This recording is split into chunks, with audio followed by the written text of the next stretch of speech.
All right, guys, I'm out here on Long Island in a 1930s home right here. I've been finding some clad, not too much, but here we go. Got our, oh, my bad. Sorry about that, I'm a little excited here. Got ourselves a button that looks like the front. Okay, my heart's racing a little bit, but I saw the back, and I saw that it's got a shank, and it's got writing. So, that's a beautiful button. Looks like it's got that gold gild. But, all right. Okay, guys, next signal is that. Is that an IHP? Is that an IHP? I think it is, folks. Look at that condition of the back. Oh my gosh, it is. Oh my. Oh, I might have nicked it. Oh, that's unfortunate. But look at that beauty. Oh, yes, folks. One second, let me do a quick pants rub. Apologies. Oh, the back is toasted. But we'll clean it up later. Look at that, 1 cent. Yadoo! All right, guys. Not sure exactly what I have. It's square. My first guess, or not my first guess. I'm hoping it's like a print, like a letter to print. But it looks like it's just a square, which is odd. Ringing up like a dime, but a brass. I'm assuming a brass square. So maybe somebody knows something out there. All right, guys. I might have a suspender clip or something of the sort. Let's see right. Oh, that's definitely what that is. That's a beautiful suspender clip. Oh, beautiful. Or overall, maybe it's an overall actually. That might be an overall clasp or suspender. But hey, that's a beautiful find right there.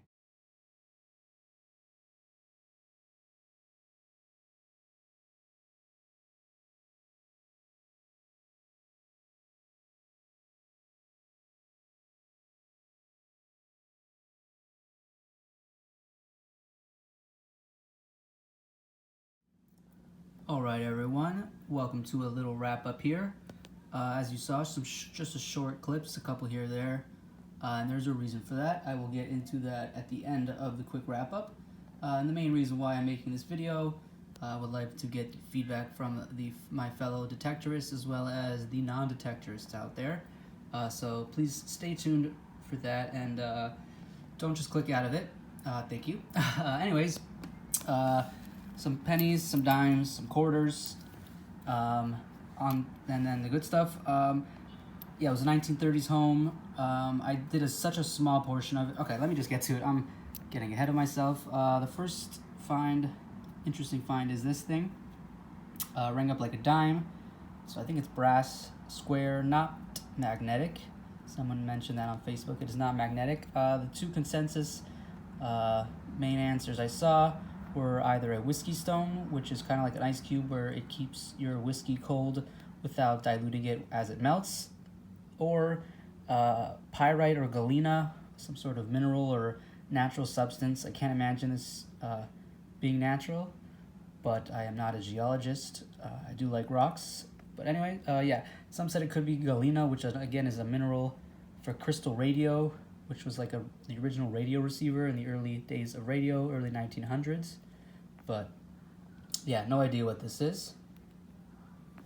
And then we will go to, this, some sort of suspender or sock or garter clip, clasp, something, some sort of hosiery, as my friend Adam says. And the picture in the video, the other picture, not this one, the other one, I think it was a Lindsay, that is actually his find.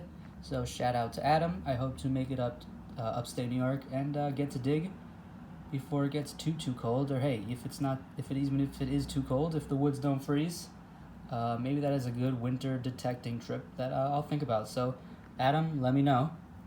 Let's talk. Then the two finds of the day, right next to each other. We have a boom in the video.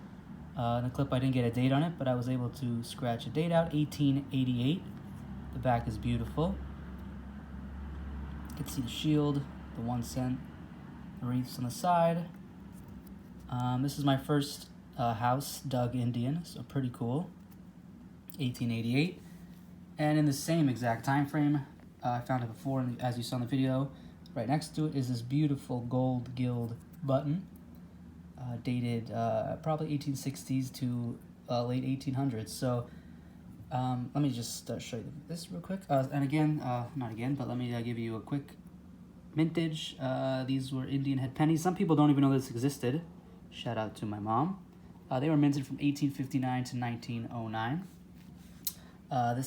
This beautiful gold gilt button. I'm going to clean this and the suspender clasp with lemon juice. So stay tuned for that. I haven't done a cleaning with lemon juice yet. So yeah, you can see the gold there and the design. So I'm hoping the lemon juice will clean it up and shine it up. But anyways, I knew this was a good button, as you saw by the video, because I saw the back mark. I saw that in the hole, and I saw writing on the back. So I automatically knew we had something. And as you see there, TW&W Paris. That is the Trellin, Weldon, and Weil company, founded in 1865 in France. So pretty cool button. And as I said, and as you saw, the house is from the 1930s, but these two pieces we know are from the mid to late 1800s. This could be the similar time frame, maybe a little later, but I did a tiny portion of the house. I did one half of the front yard. There's 2 side yards I didn't do. There was a gravel driveway and a backyard that I did not do. And here is the reason why I did not do it. Sorry. So I only spent about 30-40 minutes there before I was kicked out, quote unquote. I left. A big halt came to the detecting. Let me start from the beginning.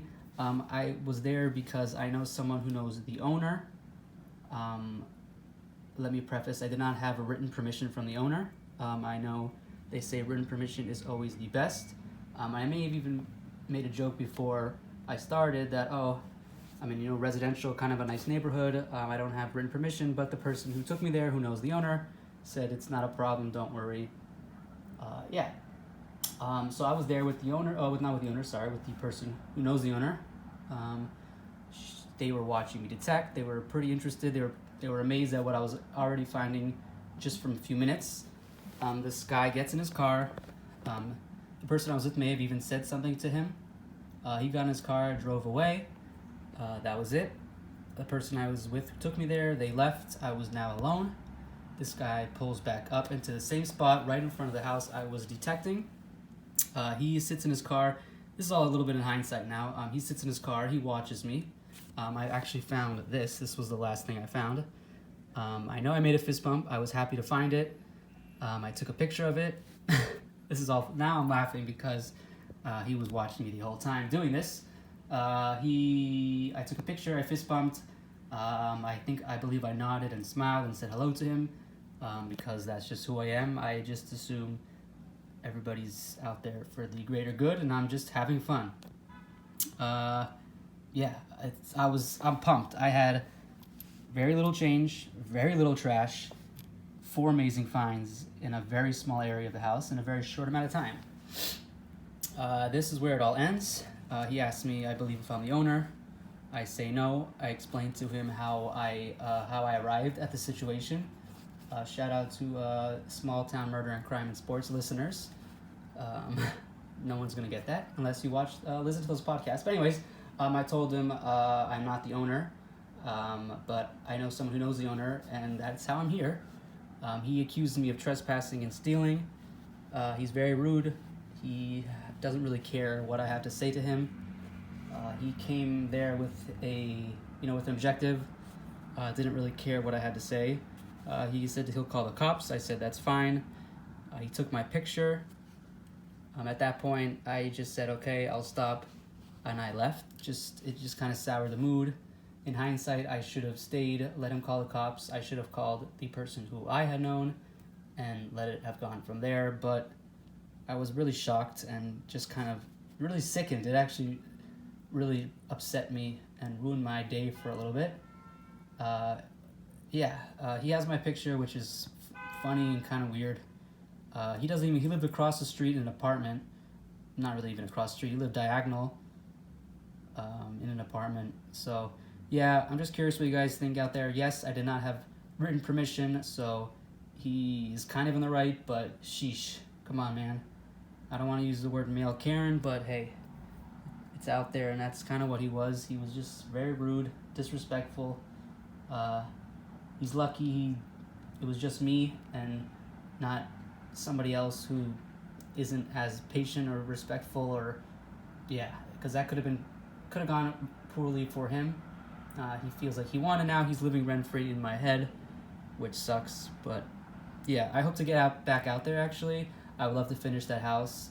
From what we know and from what we can guess, it will be destroyed, and Phil will be brought in, and that will be no longer possible to detect. So I hope to get out there before the ground freezes and they completely ruin the ground. But yeah, it was great to get out there. Big thank you to the person who took me there. I will hopefully talk to you soon and try, I don't know, set something up and try and get out there with written permission with the owner.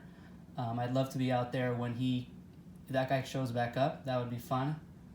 I know the person who took me there would love to speak to him, and I use that lightly and broadly and awesomely. So yeah, thanks for watching. Stay tuned for my next video, and as I'm trying to say now, please pick up some trash. Beep beep.